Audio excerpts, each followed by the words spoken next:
പക്ഷേ മഹാനായ ഹുദൈഫ റളിയല്ലാഹു തആല അൻഹു വഫാത്താകുന്ന നേരം അസ്റായീൽ അലൈഹിസ്സലാത്തു വസ്സലാം റൂഹ് പിടിക്കാൻ വന്നപ്പോ ഹുദൈഫ റളിയല്ലാഹു തആല അൻഹു ഉറക്കെ പറഞ്ഞു, ഹബീബുന ജാഇലാ ഫാഖാ, ഞാൻ ഇതേവരെ കാണാൻ ആഗ്രഹിച്ച എന്റെ കൂട്ടുകാരൻ ആരെയാണോ ഒന്ന് കാണാൻ ഞാൻ എന്റെ ഹൃദയത്തിൽ കൊതിച്ചിരുന്നത്, ആ കൂട്ടുകാരൻ ഹബീബുന ജാഇലാ ഫാഖാ,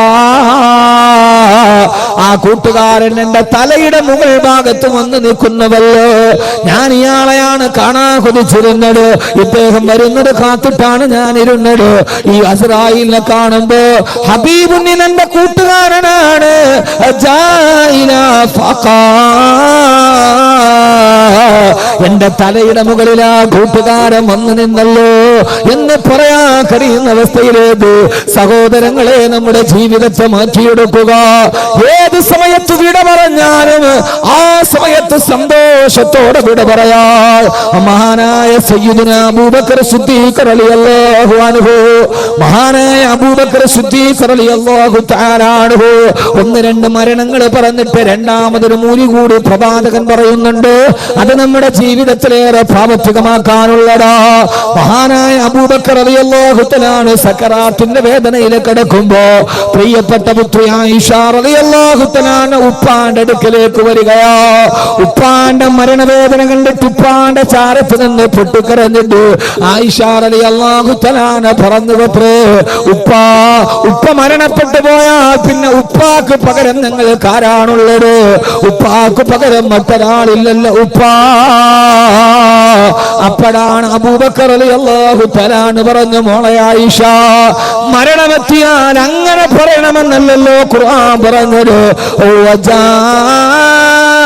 സക്റത്തുൽ മൗതി ബിൽ ഹഖ് ദാലിക മാ കുനത മിൻഹു തഹീദ്, അങ്ങനെയല്ലേ ഖുർആൻ പറഞ്ഞു തന്നത്. നീ ആഗ്രഹിച്ചാടെ ഓടി ഒളിച്ച മരണം നിന്റെ കൺമുമ്പിലെത്തി, നിന്നെ ഇതാ മരണം പിടികൂടാൻ പോവുകയാണ്, അങ്ങനെയല്ലേ പറയേണ്ടത് ആയിഷ. ഇത് കേട്ട ആയിഷ റളിയല്ലാഹു തആല കരയാൻ തുടങ്ങി. ഗമാമു ബിവജ്ഹിഹി തിമാലുൽ യതാമാ ഇസ്മത്തുൽ അറാമിലി,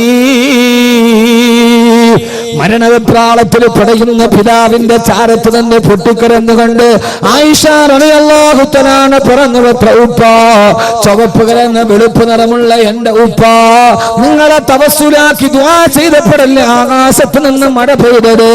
നിങ്ങൾ അനാഥകളുടെ സംരക്ഷകനായിരുന്നുവല്ലോ, നിങ്ങൾക്ക് പാവങ്ങൾക്ക് ഒരത്താണിയായിരുന്നുവല്ലോ. ഉപ്പാന്റെ ചാരത്ത് നിന്ന് ആയിഷ റളിയല്ലാഹു തആല പൊട്ടിക്കരയവേ അബൂബക്കർ റളിയല്ലാഹു തആല പറഞ്ഞു, ആയിഷ, അതെന്നെ കുറിച്ചല്ല നീ എങ്ങനെ പറയേണ്ടത്. ഫദാക റസൂലുള്ളാഹ്, ഫദാക റസൂലുള്ളാഹ്, അത് അല്ലാഹുവിന്റെ റസൂലിനെ കുറിച്ച് പറയേണ്ടതാണ് ആയിഷ, അത് അല്ലാഹുവിന്റെ റസൂലിനെ കുറിച്ചല്ലേ പറയേണ്ടത് എന്ന് പറഞ്ഞു തീരവേ ആയിഷ ബിവിയോട് പറഞ്ഞു, മോളെ, ഉപ്പാടെ മുഖവും ശരീരവും മൂടാൻ ഒരു വെള്ള തുണി എടുത്തു കൊണ്ടുവാ മോളെ, ഇതാണ് മരണമെന്നറിയാണ് മകളോട് വസിയത്ത് ചെയ്തു മകള് തുണിയെടുക്കാനോട്. ഇത് കേട്ട സഹാബത്ത് ചോദിച്ചു, അമീറുൽ മുഅ്മിനീൻ, അങ്ങ് മരണത്തിന്റെ വക്കീലാണല്ലോ, രോഗം മൂർച്ഛിച്ചുവല്ലോ, ഞങ്ങൾ നിങ്ങൾക്ക് വേണ്ടി ഒരു വൈദ്യനെ വിളിച്ചു കൊണ്ടുവരട്ടെ? അബൂബക്കർ റളിയല്ലാഹു അൻഹു പിന്നെ മറുപടി വന്നു, ഓ വൈദ്യനെ നിങ്ങൾ വിളിക്കണ്ട, വൈദ്യൻ എന്നെ വന്ന് സന്ദർശിച്ചിട്ട് ഇപ്പൊ തിരിച്ചു പോയതേയുള്ളൂ, ഞങ്ങളെ കണ്ടില്ലല്ലോ. ആട്ടെ, പരിശോധിച്ച വൈദ്യൻ എന്നാണ് റിസൾട്ട് പറഞ്ഞത്? ബഹുമാനപ്പെട്ട അബൂബക്കർ റളിയല്ലാഹു തആല എന്നെ മറുപടി, എന്നെ പരിശോധിച്ചിട്ട് വൈദ്യൻ എന്നോട് പറഞ്ഞു, ഇന്നി ഫആലുന ലിമാ ഉരീദ്, നീ എന്റെ അടുക്കലേക്ക് വരാൻ പോവുകയാ, എന്താണോ എനിക്ക് തോന്നുന്നത് അതുപോലെ നിന്നോട് ഞാൻ പെരുമാറുമെന്ന് ആ സന്ദർശകൻ എന്നോട് പറഞ്ഞിട്ടാണ് പോയതെന്ന് മഹാനായ സയ്യിദുനാ അബൂബക്കർ സിദ്ദീഖ് റളിയല്ലാഹു തആല അൻഹു സഹോദരങ്ങളെ, ആയിഷ റളിയല്ലാഹു തആല വെള്ള തുണിയുമായി വരുമ്പോ അശ്ഹദു അല്ലാ ഇലാഹ ഇല്ലല്ലാഹ് വ അശ്ഹദു അന്ന മുഹമ്മദർ റസൂലുള്ളാഹ് അവസാനത്തെ വിശുദ്ധവാക്യം പറഞ്ഞിട്ട് മഹാനായ അബൂബക്കർ റളിയല്ലാഹു തആല അൻഹു വിട പറയാൻ തീരുമാനിച്ചിരുന്നുവെങ്കിൽ എന്റെ പ്രിയപ്പെട്ട സഹോദരങ്ങളെ, എന്റെ പ്രിയപ്പെട്ട സഹോദരിമാരെ, എനിക്ക് പറയാനുള്ളത് ഈ ആധുനിക ലോകത്തിന്റെ അസുരഭാവങ്ങളെ നമ്മുടെ ജീവിതത്തിലേക്ക് പകർത്താനല്ല, അവസാനം വിട പറയുന്ന നേരം നല്ലവനായി വിട പറയാ എന്റെ പുതിയ ന്യൂ ജനറേഷൻ തലമുറയോട് ഞങ്ങൾ ഈ ജീവിതത്തിൽ ഇങ്ങനെ അടിച്ചു പൊളിച്ച് ജീവിക്കാനല്ല, പിന്നെയോ അവസാനം വിട പറയുന്ന പോലെ അള്ളാഹുവിന്റെ വിശുദ്ധമായ ദീനിനു വേണ്ടി ജീവിച്ചു മരിച്ചു പോയ ഒരു യഥാർത്ഥ ചെറുപ്പക്കാരനെ പോലെ, ഉമറിനെ പോലെ, ഖാലിദിനെ പോലെ, സൈദിനെ പോലെ, മഹാനായ ഹംസത്തുൽ റളിയല്ലാഹു അൻഹുവിനെ പോലെ അവസാനം വിട പറയുന്ന നേരം എന്റെ ജീവിതം റബ്ബിന് വേണ്ടി സമർപ്പിച്ചതാ, എന്റെ ജീവിതം ഇസ്ലാമിന് വേണ്ടി സമർപ്പിച്ചതാ, ഞാൻ എന്റെ ജീവിതം മുഴുവൻ പടച്ചറപ്പിന്റെ തൃപ്തിക്ക് ജീവിച്ചതാ. അവസാനം വിട പറയുന്ന നേരത്ത് നാളെ പരലോകത്ത് കിട്ടുന്ന സ്വർഗത്തിന്റെ ഛായാചിത്രം അവനവന്റെ കൺമുമ്പുകളിൽ തെളിഞ്ഞു കണ്ട് സുന്ദരമായി വിട പറയാ പുതിയ തലമുറയ്ക്ക് കഴിയാതെ പോയാ, ന്യൂ ജനറേഷന് കഴിയാതെ പോയാ. നമ്മുടെ ലോകമെന്ന് പേരിട്ട് കൊടുത്തൊരു പേരാണ് ജനറേഷൻ എന്ന് പറഞ്ഞാൽ പുതിയ തലമുറ, ന്യൂ ജനറേഷൻ എന്ന് പറഞ്ഞാൽ പുതിയ തലമുറ. ആരാണ് ന്യൂ ജനറേഷൻ ഫ്രീക്കന്മാരെന്നറിയോ? അണുകുടുംബത്തിൽ ജനിച്ചിട്ട് ആധുനിക രാസവള നിർമ്മാണശാലയിൽ ഉപോൽപ്പന്നം പോലെ കെൻഡക്കിയും KFCയും ബർഗറും പിസയും മാത്രം തിന്നു പഠിച്ച, രാവിലെ മൊബൈൽ ഡാറ്റയുടെ ബാലൻസ് നോക്കുന്ന, വൈകുന്നേരം ആരാണ്ട് മടിക്കുറ്റിന് പിടിച്ചിട്ടാണെങ്കിലും വേണ്ടില്ല മൊബൈൽ ഡാറ്റ ചാർജ് ചെയ്ത് പാതിരാത്രിയുടെ നിശബ്ദതയിൽ ലോകത്തുള്ള 140 രാട്ടത്തിലേറൊക്കെ പെണ്ണ് തുണിയുരിഞ്ഞാടിയാലും കൈവെള്ളയിൽ നിൽക്കുന്ന www.com-ലൂടെ ലോകത്തുള്ള പെണ്ണിന്റെ അനാവശ്യം മുഴുവനും ആസ്വദിക്കുന്ന, പാതിരാത്രി പകലാക്കി മാറ്റുന്ന, അവസാനം ആസ്വദിച്ച് തളർന്നു കഴിയുമ്പോ മുമ്പിൽ നികത്തി വെച്ചിരിക്കുന്ന ലാപ്ടോപ്പിന്റെ ഡെസ്ക്ടോപ്പിലേക്ക് തലവേത്ത് വെച്ച് മയങ്ങുന്ന, വർഷങ്ങളായി പള്ളിയിലെ സുബഹിന്റെ ബാങ്ക് ചെവിയിൽ ഇതേവരെ കേട്ടിട്ടില്ലാത്ത, ഇതേവരെ വർഷങ്ങളായി സുബഹിയുടെ ബാങ്ക് കേൾക്കാതെ മധ്യാഹ്നത്തിൽ എഴുന്നേറ്റ് പോകുന്ന എന്റെ പ്രിയപ്പെട്ട മുസ്ലിം ചെറുപ്പക്കാരാ, എന്റെ പ്രിയപ്പെട്ട മുസ്ലിം ചെറുപ്പക്കാരാ, മാറണ്ട മോനെ, നിനക്ക് പ്രണയമെന്ന 3 അക്ഷരത്തെ കാമമെന്ന 2 അക്ഷരത്തോട് ചേർത്ത് പിടിച്ച് എല്ലാ പെണ്ണാണെന്ന് കരുതുന്ന, എല്ലാ പെണ്ണിനോടുള്ള അഭിനിവേശം എന്ന് കരുതുന്ന, ജീവിതം മുഴുവനും ഒരു മൊബൈൽ ഫോണുമായി പെണ്ണിന്റെ പുറകെ മാൻപേടയുടെ പുറകെ സിംഹക്കുട്ടി നടക്കുന്നത് പോലെ നടന്നു പോകുന്ന പുതിയ തലമുറയോട് ഞാൻ ഓർമ്മിപ്പിക്കുകയാ. പൊന്നുമോനെ, നന്നായിട്ട് മരിക്കണ്ട മോനെ, നന്നായിട്ട് വിട പറയേണ്ട കുട്ടിയെ, മരിക്കുന്ന സമയത്ത് സ്വർഗം കാണേണ്ട മോനെ, ആ ഒരു ബോധത്തിൽ ജീവിക്കാൻ കഴിയണ്ടേ. അങ്ങനെ ബോധത്തിൽ ജീവിച്ചപ്പോഴാണ് മഹാനായ ഖാത്തമുൽ അസ്മർ റളിയല്ലാഹു തആല അൻഹു 30 വർഷക്കാലം തന്നെ ഉസ്താദായ സക്കീഖുൽ ബൽഖിയുടെ വീട്ടിൽ പഠിക്കാൻ പോയി. 30 വർഷക്കാലം തന്റെ ഉസ്താദിന്റെ വീട്ടിൽ പോയിട്ട് ആ 30 വർഷക്കാലം നിനക്ക് വെള്ളമൊഴിച്ചതെന്നത് ആണാണോ പെണ്ണാണോ എന്ന് മഹാനവറുകൾക്ക് അറിയുമായിരുന്നില്ല. കൂട്ടുകാരന്റെ വീട്ടിലേക്ക് പോയപ്പോ ഹറാമാണെന്ന് കരുതിയിട്ട് പെൺമക്കളുടെ മുഖത്ത് നോക്കാതെ കണ്ണ് താഴോട്ട് ചൊരിച്ചിരുന്ന, 30 വർഷമായൊരു വീട്ടിൽ സ്ഥിരമായിട്ട് പോയിട്ട് വെള്ളമൊടിച്ച് തന്നനാണാണോ പെണ്ണാണോ എന്നറിയാതിരുന്ന ഒരു മനുഷ്യജന്മം ഈ ലോകത്തൊക്കെ കടന്നു പോയിട്ടുണ്ട്. ഒരു ദിവസം സക്കീഖുൽ ബൽഖ് റളിയല്ലാഹു തആല വീട്ടിൽ പോകുമ്പോ ഖാത്തമുൽ അസ്മർ ഡ്രസ് മാറിക്കൊണ്ടിരിക്കുകയാ. വാതിലിൽ പോയി മുട്ടി. ഉസ്താദ് പറഞ്ഞു, പെൺമക്കളോട് ആരാണ് വാതിലെന്ന് നോക്കുക. വാതിലിൽ ചെന്ന് നോക്കുമ്പോ മഹാനായ ഖാത്തമുൽ അസ്മർ റളിയല്ലാഹു തആല കണ്ണിങ്ങനെ താഴോട്ട് കുനിഞ്ഞു നിൽക്കുന്നുണ്ട്. പെൺമക്കളോട് ചെന്ന് വാപ്പായോട് പറഞ്ഞ വാക്ക് ഇന്നും ചരിത്രത്തിൽ കിടക്കുന്നുണ്ട്. ആരാണ് മക്കളെ വാതിൽപ്പടിയിൽ വന്നത്? ഉപ്പാ സാഹിബുക്കൽ അമാ, സാഹിബുക്കൽ അമാ. ഇത് പറഞ്ഞ എന്റെ പുതിയ തലമുറക്ക് മനസ്സിലൊന്ന് വിശ്വസിക്കാൻ കഴിയില്ല. വാപ്പാ, നിങ്ങളുടെ അന്ധനായ കൂട്ടുകാരനാണ് ഉപ്പ. അന്ധനായ കൂട്ടുകാരൻ എനിക്കില്ലല്ലോ. ചെന്ന് നോക്കുമ്പോ ഖാത്തമുൽ അസ്മ റളിയല്ലാഹു അൻഹു. മക്കളെ, ആ ചെറുപ്പക്കാരൻ അന്ധനല്ല. 30 വർഷക്കാലം നിങ്ങളുടെ വീട്ടിൽ നിത്യസന്ദർശകനായി വരുമ്പോ തങ്ങളുടെ മുഖത്തേക്ക് കണ്ണുയർത്തിയൊന്ന് നോക്കാത്ത ചെറുപ്പക്കാരന് അന്ധനാണെന്ന് ആ പെൺകുട്ടികൾ വിചാരിച്ചു പോയിരുന്നു. 21ാം നൂറ്റാണ്ടിൽ ചിന്തിക്കാൻ കഴിയോ ഇങ്ങനെ ഒരു ചെറുപ്പക്കാരനെ കുറിച്ച്? കടന്നു പോകുന്നവന്റെ വീട്ടിലെ പെണ്ണിനെ പോലെ കാമത്തിന്റെ മെത്തയിൽ കിടക്കുന്ന സീരിയലിന്റെ മോഹമായിട്ട് കഴിഞ്ഞ ഷാരി എന്ന നമ്പൂതിരി കുട്ടി കോട്ടയം മെഡിക്കൽ കോളേജിന്റെ മോർച്ചറിയിൽ 90% പൊള്ളലേറ്റ് കൊണ്ടുപോകാ കാരണക്കാരിയായ അവളുടെ വീട്ടിലെ നിത്യസന്ദർശകയായിരുന്നു, അവളുടെ അമ്മയുടെ ബന്ധുവായിരുന്നുവെങ്കിൽ സഹോദരങ്ങള്, കാണുന്നവനെയൊക്കെ കൂട്ടിക്കൊടുക്കുന്ന ലോകത്ത് 30 വർഷക്കാലം ഒരു വീട്ടിൽ പോയിട്ടൊരു പെൺകുട്ടികളുടെ മുഖത്ത് നോക്കാതെ ആ പെൺകുട്ടികൾ ഇത് അന്ധനാണെന്ന് ധരിച്ചു പോയിരുന്ന അതാ വീട്ടിൽ മാത്രമല്ല മഹാനഗര നാട്ടിലെ അങ്ങാടിയിലൂടെ നടന്നു പോകുമ്പോ അരുതാത്ത കാഴ്ചകളൊന്നും കാണാതിരിക്കാൻ കണ്ണ് താഴേക്ക് നടത്തുമ്പോ അത് കാണുമ്പോ അങ്ങാടിയിലെ ആളുകൾ പറയുമായിരുന്നു, അത്രേ, അല്ലാഹുവേ അല്ലാഹുവേ അല്ലാഹുമ്മ ഇന്നി അഊദു ബിക മിനൽ അമാ. അല്ലാഹുവേ, നിന്നോട് ഞങ്ങൾ അന്ധതയിൽ നിന്ന് കാവലിനെ തേടുന്നു. അല്ലാ, ആ നടന്നു പോകുന്ന മനുഷ്യനോട് അന്ധനാണെന്ന് കരുതിയിട്ട് അങ്ങാടിയിൽ ചുറ്റുവട്ടത്ത് നിന്ന ആളുകൾ ഞങ്ങളെ ഇങ്ങനെ അന്ധനാക്കല്ലേ അല്ലാ എന്ന് കാവലിനെ തേടുന്ന രീതി. അല്ലാഹുവിന് ഇഷ്ടപ്പെടാത്തവന്റെ കണ്ണിന് വേണ്ടാന്ന് പറഞ്ഞിട്ട് സഹോദരങ്ങള്, എന്റെ ചെറുപ്പക്കാരെ, നമ്മുടെ കണ്ണുകൾ കൊണ്ട് കാണുന്നത് പാപമാ. ഒന്നും വേണ്ട, നമ്മുടെ ഹൃദയം കറുക്കാൻ അധിക സമയം വേണ്ട. കണിയാപുരത്ത് നിന്ന് നേരെ കഴക്കൂട്ടം വരെ സഞ്ചരിച്ചാൽ മതിലുകൾ വെച്ചിരിക്കുന്ന പോസ്റ്ററുകൾ കണ്ടാൽ മതി.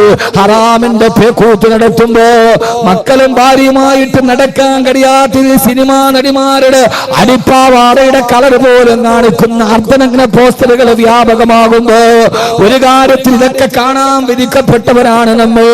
പെട്ടെന്ന് തുറന്നാൽ ഫേസ്ബുക്ക് ഓൺ ചെയ്താൽ അശ്ലീലതയുടെ ആവർത്തന ഭാവങ്ങളെ കാണുമ്പോ ഒരു കാര്യത്തിൽ ഗൾഫ് രാഷ്ട്രത്തിൽ ജീവിക്കാൻ കഴിഞ്ഞാൽ കുറച്ച് നല്ലതാണ്.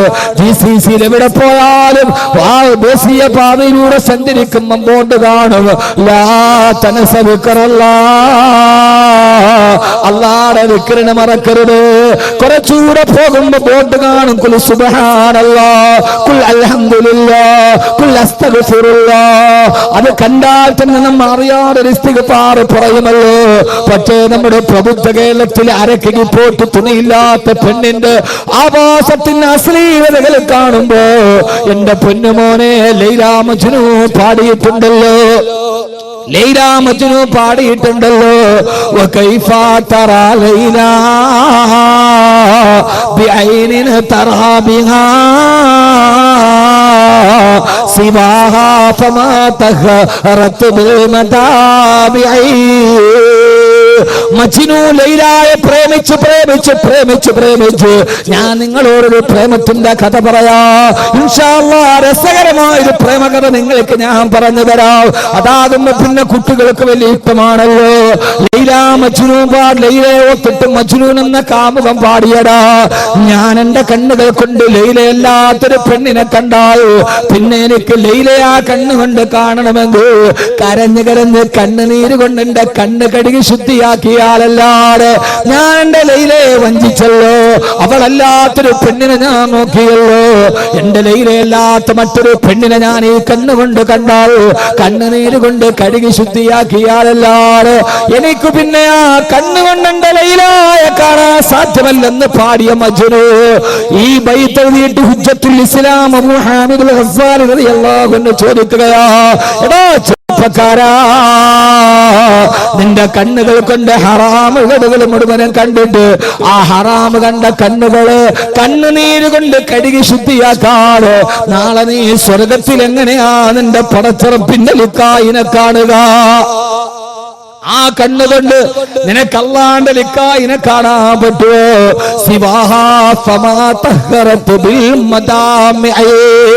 എന്റെ കുട്ടികളോട് ഞാൻ ഹൃദയത്തിൽ തൊട്ട് ചോദിക്കുകയാ, ഈ നെറ്റുകളും ഈ വൈസുകളും ഈ ബ്രൗസറുകളും ഒക്കെ എടുത്ത് ഓരോ അശ്ലീലങ്ങളെ കണ്ട് ആസ്വദിച്ച് സുഖിച്ച് രസിച്ചിട്ട് ആ കണ്ണുകൊണ്ടെങ്ങനെയാ മോനെ നിന്റെ റബ്ബിനെ നിനക്ക് കാണാൻ കഴിയുക?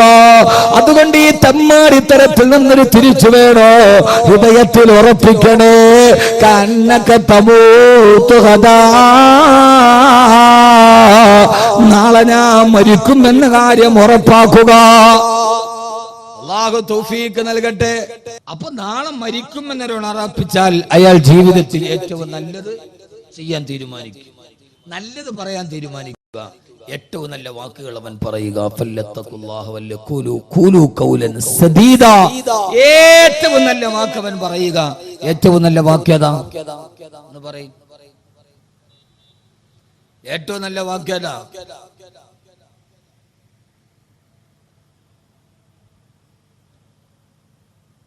അല്ലാഹു അക്ബർ. അതറിയില്ല, ഇനിയിപ്പോ അതിനെ ഗൂഗിളിൽ സെർച്ച് ചെയ്യണം. ഏറ്റവും നല്ല വാക്യത എന്നറിയാം. ഏറ്റവും നല്ല വാക്യത കുട്ടികളെ,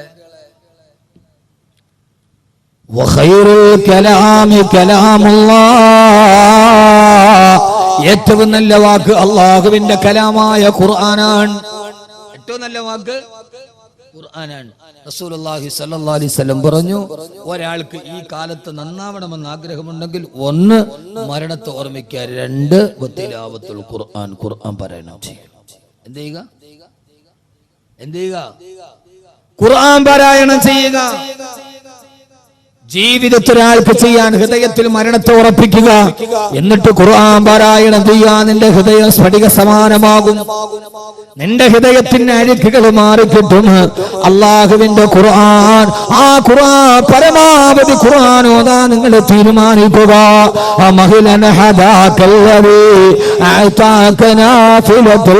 ഖുർആനി ഫീഹി മവാഇദു വതഫ്സീലു.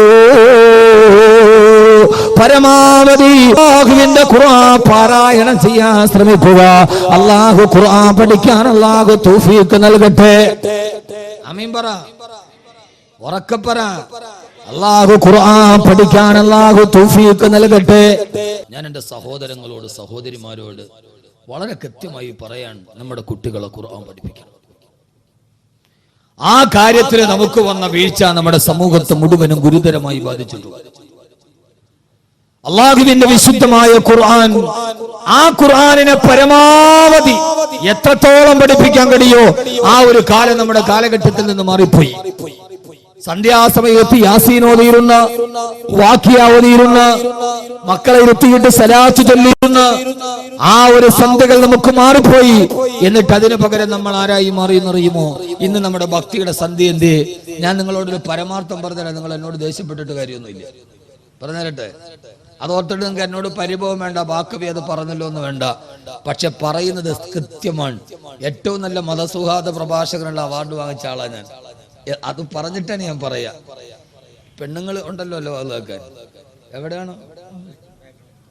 ബൈക്കില്. ആ, തങ്ങൾ അവിടെ തന്നെ ഇരിക്കട്ടെ. നമ്മുടെ മക്കൾ, ആ മക്കളോട് നമുക്ക് വർത്താനം പറയാൻ സമയമില്ല. മക്കൾ ഇങ്ങോട്ടാ വർത്താനം പറയും. മോനും ബാപ്പായും കൂടെ രാത്രി വർത്താനം പറഞ്ഞ സമയം എവിടെ? സന്ധ്യക്കിരുത്തിയിട്ട് ഖുർആൻ ഓതിച്ച സമയം എവിടെ? ആ സന്ധ്യ എവിടെ?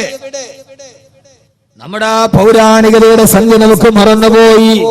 കാരണം സന്ധ്യാസമയം എന്ന് പറഞ്ഞാൽ ഭക്തിയുടെ സമയമാണെന്ന് ഏഷ്യാനെറ്റുകാരന് സൂര്യക്കാരനും അറിയാം. അതുകൊണ്ട് സന്ധ്യാസമയത്തും മഗ്‌രിബിന്റെ സമയത്താണ് ഭക്തിയുടെ സീരിയലുകളെ പ്രക്ഷേപണം ചെയ്യുക.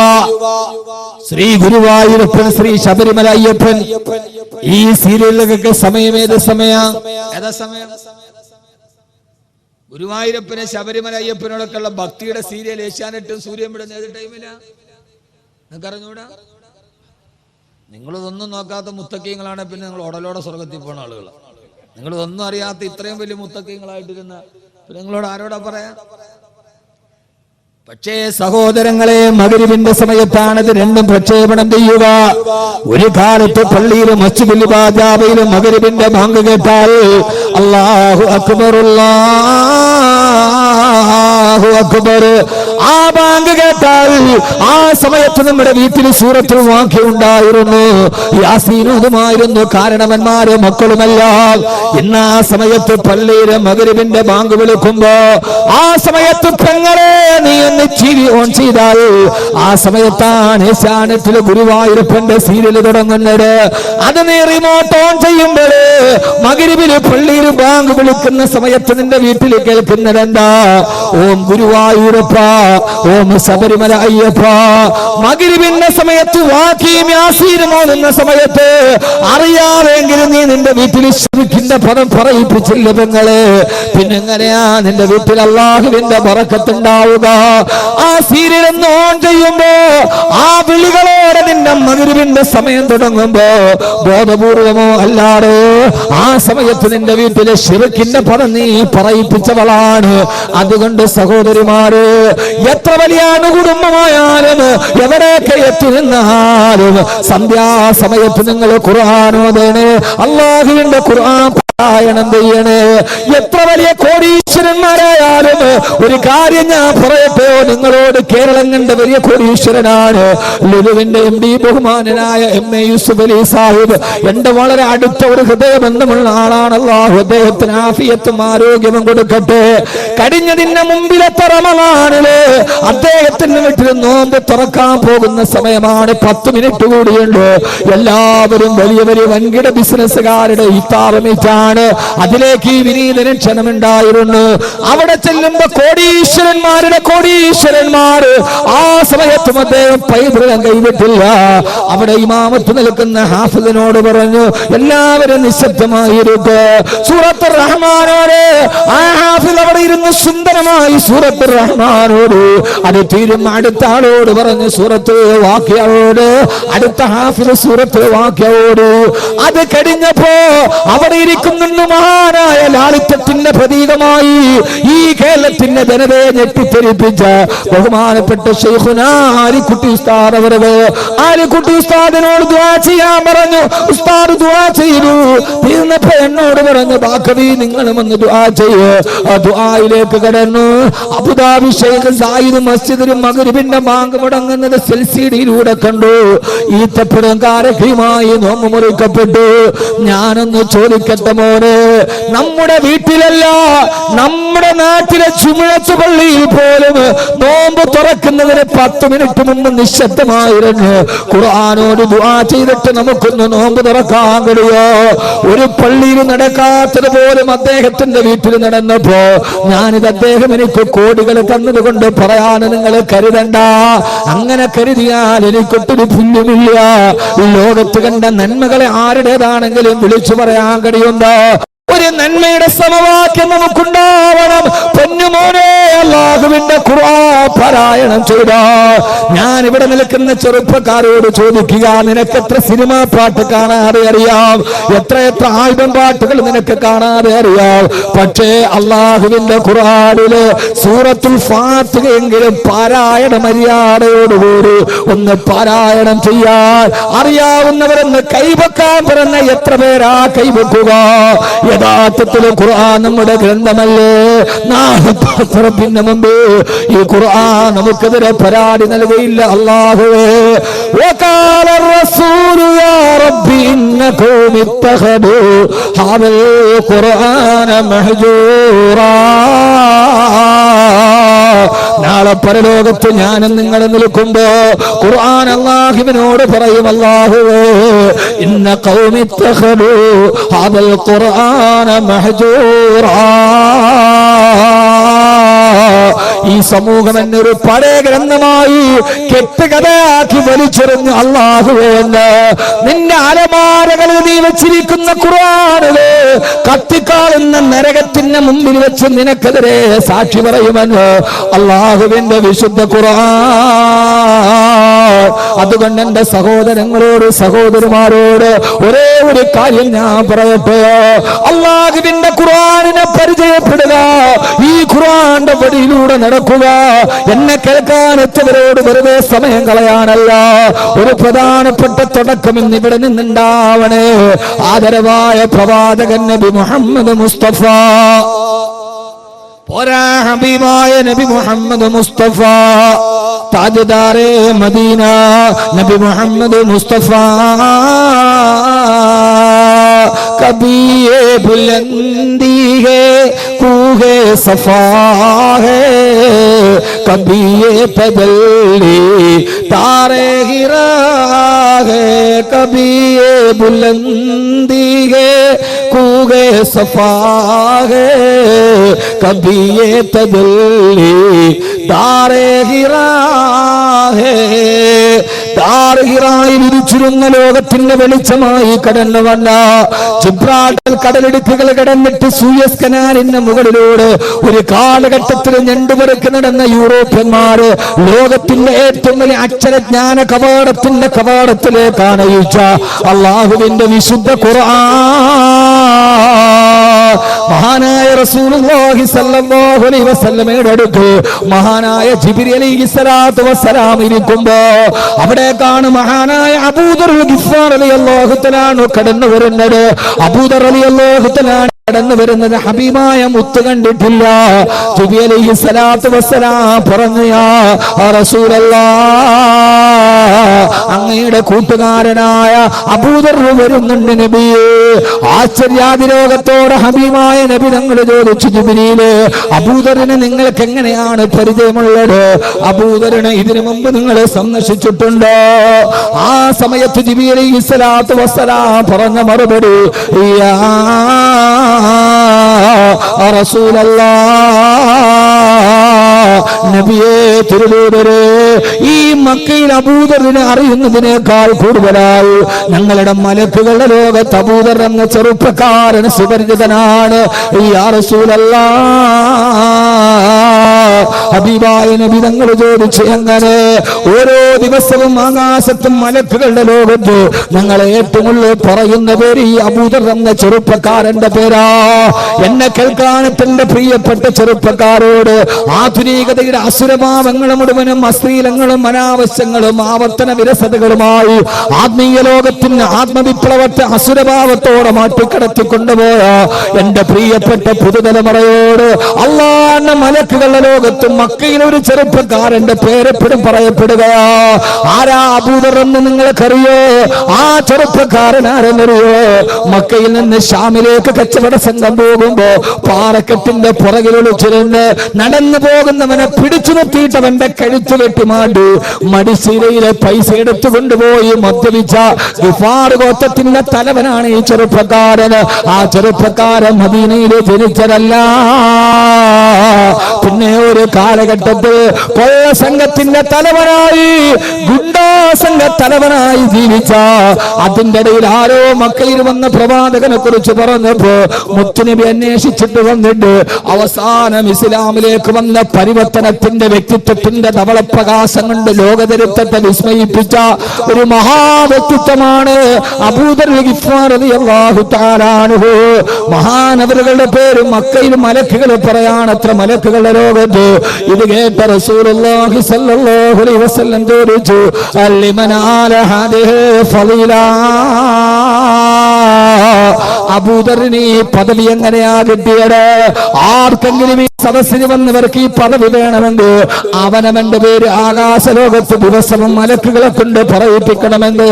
മോനെ, വെയിറ്റ് ഷെഡിന്റെ മുകളിലല്ല, രക്തസാക്ഷി മണ്ഡപത്തിന്റെ മുകളിലല്ല, നേതാവ് ചൂണ്ടിക്കാണിച്ചവനെ പാതിരാത്തിരി പതിയിരുന്നിട്ടവന്റെ പള്ളയിലേക്ക് പിച്ചാത്തിപ്പിടി കുത്തിക്കേട്ട് കുടൽമാലയുടെ ഇടയിൽ കൊടിപതാക പൊക്കിയതിന് സമ്മാനം കിട്ടിയ രക്തസാക്ഷി മണ്ഡപത്തിന്റെ പുറകിലല്ല, അല്ലാഹുവിന്റെ മലക്കുകളുടെ ലോകത്തിന്റെ പേരെഴുതപ്പെടണോ? ഹബീബായ റസൂലുള്ളാഹി സ്വല്ലല്ലാഹു അലൈഹി വസല്ലം ചോദിച്ചു, അബൂദർ ലിമനാല ഹാദിഹി ഫളീല, അബൂദറിന് ഈ പദവി കിട്ടാൻ ഏത് സൽക്കർമ്മമാണ് അബൂദർ ചെയ്തത്?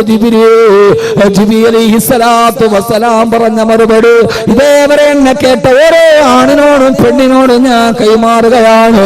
കൈമാറലല്ല, അഹമ്മദ് കബീറിന് മറ്റൊന്ന് കഴിയില്ലല്ലോ. അല്ലാഹുവിന്റെ റസൂലിനോട് ജിബ്രീൽ അലൈഹിസ്സലാത്തു വസ്സലാം പറഞ്ഞു, വകാന യുക്സിറു ഖിറാഅത സൂറത്തുൽ ഇഖ്ലാസ്, وكان يكثر قراءة سورة الإخلاص. ജീവിതത്തിൽ ധാരാളമായി സൂറത്തുൽ ഇഖ്ലാസ് പാരായണം ചെയ്യുന്ന ആളാ. ഖുൽ ഹുവല്ലാഹു അഹദ് അല്ലാഹുസ് സമദ് ലം യലിദ് വലം യൂലദ് വലം യകുൽ ലഹു കുഫുവൻ അഹദ്. ഖുർആൻ ഓതാത്തത് എന്തെന്ന് ചോദിച്ചു നിങ്ങളെ ഞാൻ പേടിപ്പിക്കുകയല്ല. നിങ്ങൾക്ക് ഏതൊരാൾക്കും ഓതാൻ കഴിയുന്ന, നിങ്ങളുടെ ഹൃദയത്തിന് മാറ്റമുണ്ടാക്കി തരുന്ന, നിങ്ങളുടെ പാപമംഗലമായ ഹൃദയത്തെ വജ്രസമാന സ്ഫടികമാക്കി സ്ഫുടം ചെയ്ത് സ്ഫടികമാക്കി തരുന്ന ആ ഖുർആൻ നിങ്ങൾക്ക് എന്തേ പാരായണം ചെയ്തുകൂടാ? ഞാൻ പറയുന്നത് സൂറത്തുൽ ബഖറ ഓതുന്നതിന്റെ പ്രതിഫലമല്ല, സൂറത്തുൽ മാഇദ ഓതുന്നതിന്റെ പ്രതിഫലമല്ല. ദിവസവും നിനക്കോരാൻ കഴിയുന്ന പെങ്ങളെ മുട്ടമടിക്കുമ്പോ, മക്കളെ സ്കൂളിൽ വിടാൻ ഡ്രസ് ഒരുക്കി കൊടുക്കുമ്പോ, മിക്സിയിൽ അരച്ചുകൊണ്ടിരിക്കുമ്പോ, അടുക്കളയിൽ ജോലി ചെയ്യുമ്പോ, നിന്റെ ചുണ്ടുകൊണ്ട് ഖുൽ ഹുവല്ലാഹു അഹദ് അല്ലാഹുസ് സമദ് ലം യലിദ് വലം യൂലദ് വലം യകുൽ ലഹു കുഫുവൻ അഹദ് ഈ സൂറത്ത് ഓതിയാൽ നിന്റെ പേര് സ്വർഗ്ഗലോകത്തും മലക്കുകളുടെ ലോകത്ത് എന്നും പറയപ്പെടുമെന്ന് ഹബീബായ നബിയുനാ റസൂലുള്ളാഹ് സല്ലല്ലാഹു അലൈഹി വസല്ലം. എന്താ ചെയ്തൂടെ? ഞാൻ വെറുതെ മാനസിക പരിവർത്തനം ഉണ്ടാക്കാൻ ഖുർആൻ ഓതിയാ മതി എന്ന് പറയല്ല. മോനെ ഒരു കസേരയും എടുത്ത മോനെ ഓതിയാ മതി എന്ന് പറയല്ല. ഇവിടെ പറഞ്ഞു തരികയല്ല. ഇത് കേൾക്കാമെന്ന് ഏതൊരു കുട്ടിക്ക് ഓതാൻ പറ്റും. ഇനി അറിയില്ലെങ്കിൽ അവന് എളുപ്പത്തിൽ പഠിക്കാൻ കഴിയും. ഖുർആൻ പഠിക്കണം. അല്ലാഹു തൗഫീഖ് നൽകട്ടെ. ആമീൻ പറ. ഞാൻ ആമീൻ കേട്ടിട്ടെങ്ങാനും പഠിക്കാൻ തോന്നിയാലും ഓർത്തിട്ട് അല്ലാഹു പഠിക്കാൻ തൗഫീഖ് നൽകട്ടെ. ഖുർആൻ ഒരു അത്ഭുതമാണ്. ഖുർആനെ കുറിച്ച് പ്രസംഗിച്ചാൽ തിരിവെച്ച പിന്നെ പറയാൻ പറ്റും. എല്ലാം നമ്മളെ പഠിപ്പിച്ചത് ഖുർആനാണ്. എഴുതാൻ മാത്രമല്ല, വായിക്കാനും എണ്ണാനും നമ്മളെ പഠിപ്പിച്ചത് ഖുർആനാണ്. എൻ്റെ കുട്ടികളോട് ഞാൻ പറയാ, ഖുർആൻ നിങ്ങൾ പഠിക്കണം. എണ്ണാൻ പഠിപ്പിച്ചത് ഖുർആനാണ്. 1 2 3 4 5 6 7 8 9 10 11 12 ഇങ്ങനെ ആദ്യമായിട്ട് നമുക്ക് എണ്ണൽ സംഖ്യ പഠിപ്പിച്ചാരാ? ഇത് മരിക്കുമ്പോൾ ഓതാനുള്ള ഗ്രന്ഥം മാത്രമല്ല. സമയമില്ല. 1 2 3 4 5 6 എണ്ണാൻ പഠിപ്പിച്ചാരാ? ആരാ സമയം? അംഗൻവാടി പോയപ്പോ ടീച്ചർ അല്ലേ? അങ്ങനെയല്ലേ? അല്ലെ LKG-യിലും. അപ്പൊ ഇന്നിപ്പോ LKG UKG ഇല്ല. അന്ന് 1 മുതൽ 10 വരെ. നമ്മുടെയൊക്കെ കാലത്ത് LKG ഇല്ല, UKG ഇല്ല, +1 ഇല്ല, +2 ഇല്ല. 1 മുതൽ 10 വരെ. 10 കഴിഞ്ഞാൽ പിന്നെ PDC പരമദരിദ്രവാസി കോഴ്സ്.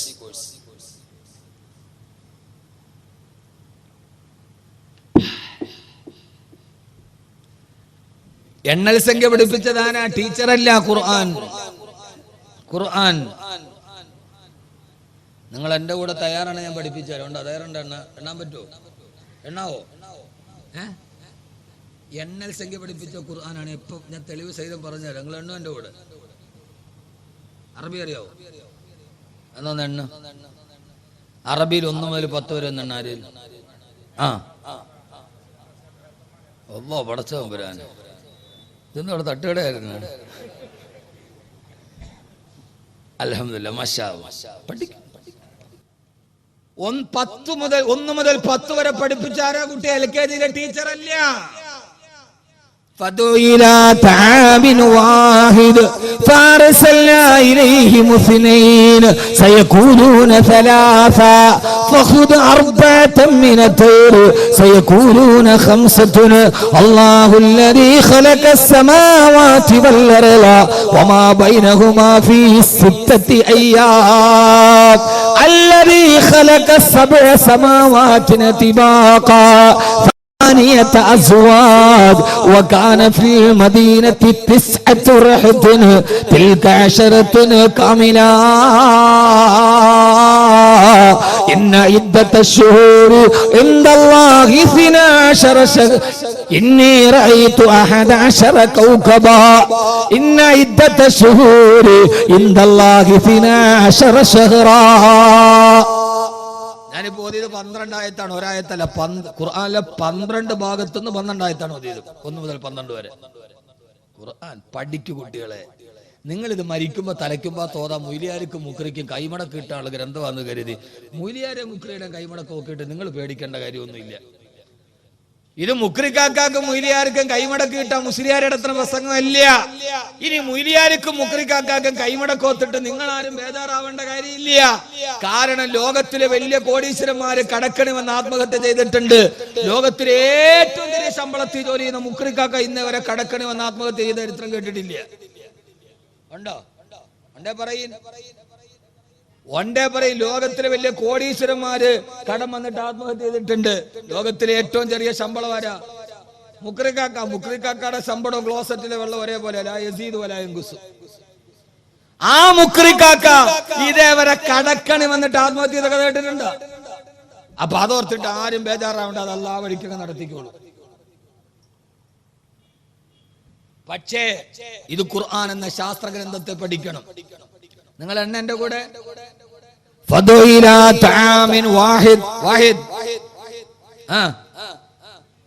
ഒന്ന് സൂറത്തുൽ ബഖറ ഫാറസൽനാ ഇലൈഹിം മുസ്നൈൻ, സൂറത്ത് യാസീൻ ഇത്നൈൻ 2, സയഖൂലൂന സലാസ 3, സൂറത്തുൽ കഹ്ഫ് ഫഖുദ് അർബഅതൻ മിനത് തൈർ 4, സൂറത്ത് ആല ഇംറാൻ സയഖൂലൂന ഖംസത്തുൻ 5, സൂറത്തുൽ കഹ്ഫ് الذي خلق السماوات والأرض وما بينهما في 6 أيام 6 സൂറത്തുൽ മുഅ്മിൻ الذي خلق السبع 7 സൂറത്തുൽ മുൽക്ക് സൂറത്തുൽ നൂഹ് 8 أزواج 8 സൂറത്തുൽ അൻആം وكان في المدينة 9 سورة القصص تلك 10 كاملة 10 سورة البقرة إني رأيت 11 كوكبا 11 سورة يوسف إن عدة الشهور عند الله 12 شهرا 12 سورة التوبة. 2 മണിക്കൂറിലേക്ക് ഞാൻ പറഞ്ഞുതരാം ഖുർആൻ എന്തൊക്കെ പഠിപ്പിച്ചിട്ടുണ്ടെന്ന്. അതുകൊണ്ട് ഖുർആൻ ഓതണം. ഇത് ലോകത്തിലെ പ്രപഞ്ചത്തിന്റെ ആമുഖ പുസ്തകമാണ്. ഇത് ശാസ്ത്രലോകത്തിന് വിരൽ ചൂണ്ടിക്കൊടുത്ത ഖുർആനാണ്. ഗതാഗത നിയമം, ഞാൻ മണക്കാട് നിൽക്കുമ്പോഴാണെന്ന് എനിക്ക് തോന്നുന്നത്, ഖുർആനും ഗതാഗത നിയമം ഒരു 7 വെള്ളിയാഴ്ച പുസ്തകമുള്ളൂ. ഖുർആനും ട്രാഫിക് നിയമം. നിങ്ങൾ ഹൈവേയുടെ അടുത്ത് താമസിക്കണല്ലേ? ഞാൻ ഇങ്ങോട്ട് വന്നപ്പോൾ ഒരു ബൈക്ക്, ഒരു പൾസറിന്റെ 220 ആണെന്ന് തോന്നുന്നു, അതിന്റെ മുകളിൽ ഒരുത്തിരുന്നിട്ട് ഈ വെടിയുണ്ട് വെരി ഗുഡ് പോണ പോലെ പോകണം. ഞാൻ ഒരുത്ത എൻ്റെ വണ്ടിയുമേ വന്ന് കയറി. അവ ഈ വെടി കൊണ്ട ഇരിക്കണ എന്നെ കുളത്തിന് മുകളിൽ തവള ഇരിക്കണ ഇങ്ങനെ ഇരിക്കും. ആ സൈലൻസർ ഫ്ലൂട്ട് കട്ട് ചെയ്തിട്ട് ഒരു അന്തം വിട്ട സൗണ്ട്. ലോകത്താദ്യമായി സ്പീഡ് ലിമിറ്റ് സൂക്ഷിക്കണമെന്ന് പറഞ്ഞ ഗ്രന്ഥം ഖുർആനാണ്. അറിയോ? 40 സൈൻ ബോർഡിൽ 40 പോകാവൂ എന്ന് ട്രാഫിക് നിയമം ആദ്യം പഠിപ്പിച്ചത് ഖുർആനാണ്. സൈലൻസറിന്റെ ഫ്ലൂട്ട് കട്ട് ചെയ്തിട്ട് ഈ രീതിയിൽ നിങ്ങൾ ശബ്ദമലിനീകരമെന്നായി ബൈക്ക് വായിക്കരുത് എന്ന് 1400 വർഷം മുമ്പ് ജിബ്രീൽ ഓതി പറയുകയാണ്. ഇതൊന്നും മുഹമ്മദ് കബീർ പച്ച കിതാബ് നോക്കിയിട്ട് ഗൂഗിളിൽ സെർച്ച് ചെയ്തിട്ട് പറയുന്നതല്ല. നിന്റെ ഗതാഗതത്തിൽ നീ മിതത്വം പാലിക്കണേ. ഏതാണോ സ്പീഡിന് മുകളിലേക്ക് പോകാൻ പാടില്ല.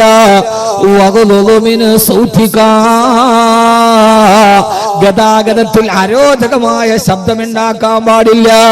സൈലൻസറിന്റെ ഫ്ലൂട്ട് കട്ട് ചെയ്തിട്ട് അന്തരീക്ഷം പൊല്യൂഷൻ ഉണ്ടാക്കുന്ന, സൗണ്ട് പൊല്യൂഷൻ ഉണ്ടാക്കുന്ന ഒരു രീതി നിങ്ങൾ പാടില്ലെന്ന് 14 നൂറ്റാണ്ടുകൾക്ക് മുമ്പ് അള്ളാഹുവിന്റെ വിശുദ്ധ ഖുർആൻ. എന്തിനേറെ നിനക്കൊരു വാഹനമുണ്ട്, ആ വാഹനം പൊടി പിടിച്ച് അഴുക്ക് പിടിച്ച് വാഹനം ഓടിക്കരുത്. വാഹനം കൃത്യമായി കഴുകി വൃത്തിയാക്കിയിട്ട് ഓടിക്കണേന്ന് ലോകത്ത് പറഞ്ഞ ഒരേ ഒരു ഗ്രന്ഥമുണ്ടെങ്കിൽ അതെന്റെ റബ്ബിന്റെ ഗ്രന്ഥമാണ്.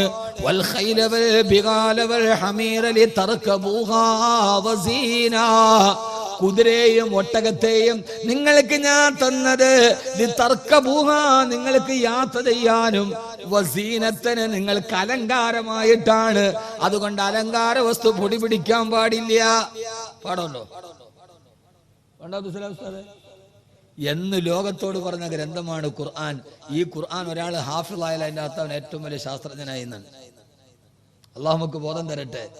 അള്ളാഹു നമുക്ക് ബോധം തരട്ടെ.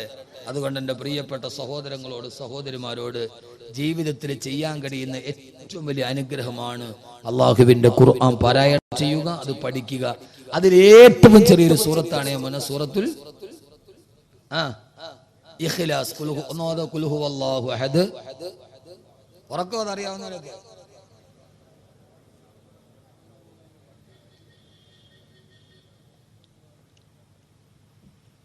ഒരു പ്രതിഫലവും കൂടെ ഞാൻ പറഞ്ഞുതരാം, അതിനെ അവസാനിപ്പിക്കുക. ഒന്ന്, ഖുർആൻ ഓതിയാൽ നിന്റെ ഹൃദയം നന്നാവും. രണ്ട്, നിന്റെ പേര് അള്ളാഹുവിന്റെ മലക്കുകളുടെ ലോകത്ത് ജീവിതകാലത്ത് പറയാൻ കഴിയും. രണ്ടാമത്തെ സൂറത്തുൽ ഇഖ്ലാസ് പതിവായി പാരായണം ചെയ്താൽ നിന്റെ മയ്യത്ത് നമസ്കാരത്തിന് 70,000 മലക്കുകൾ സാക്ഷികളാവും. ആണോ?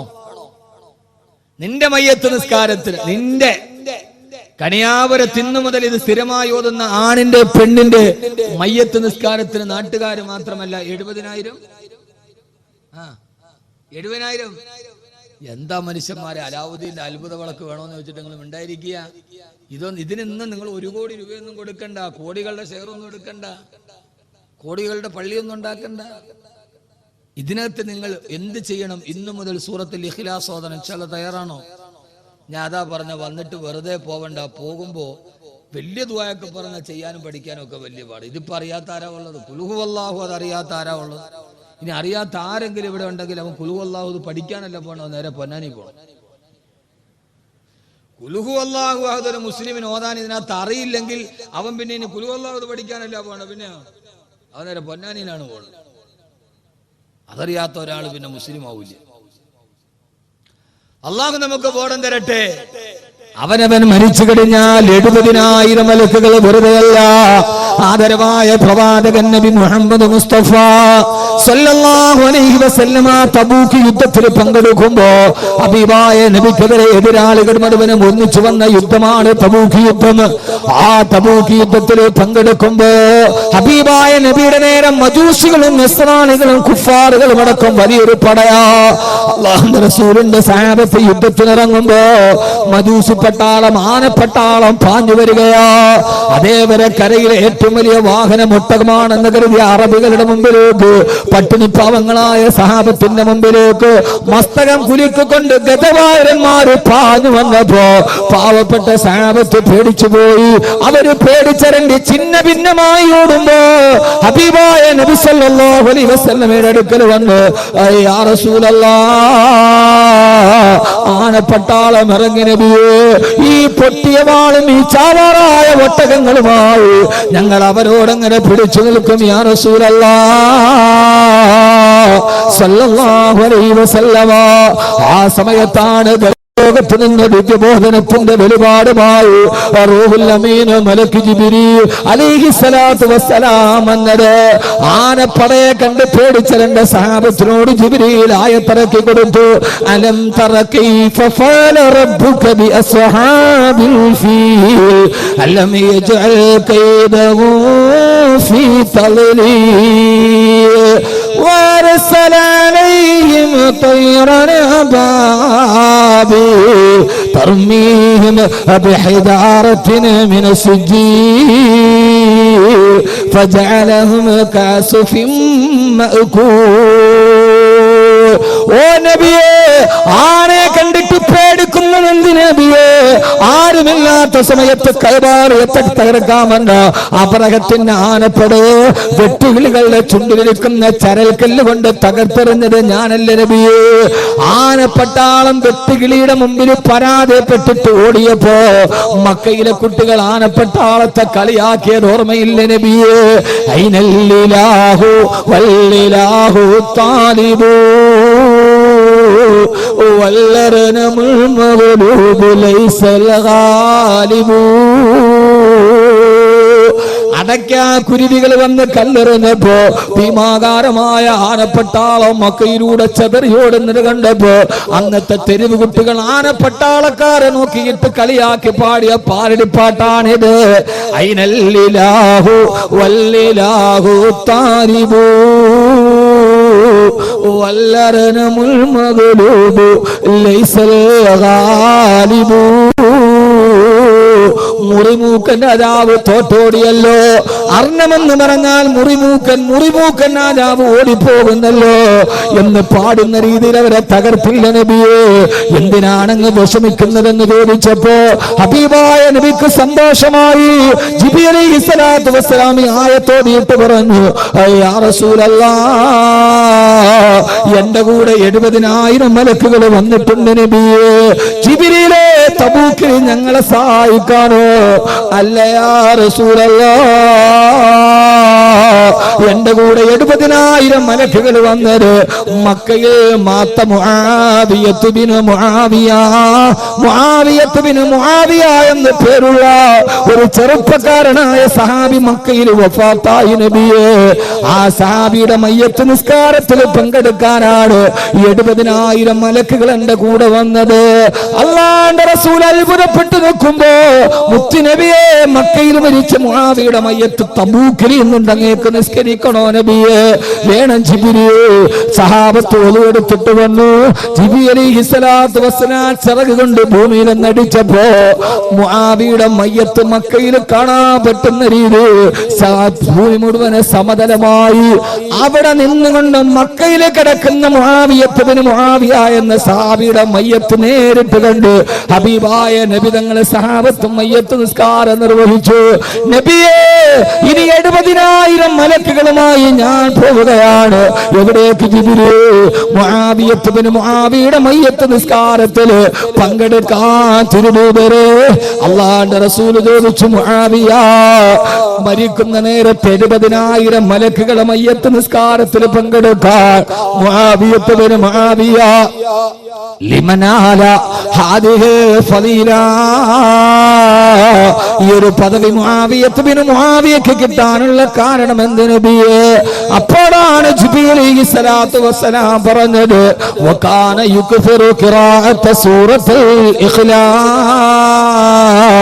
ആ ചെറുപ്പക്കാരൻ എപ്പോൾ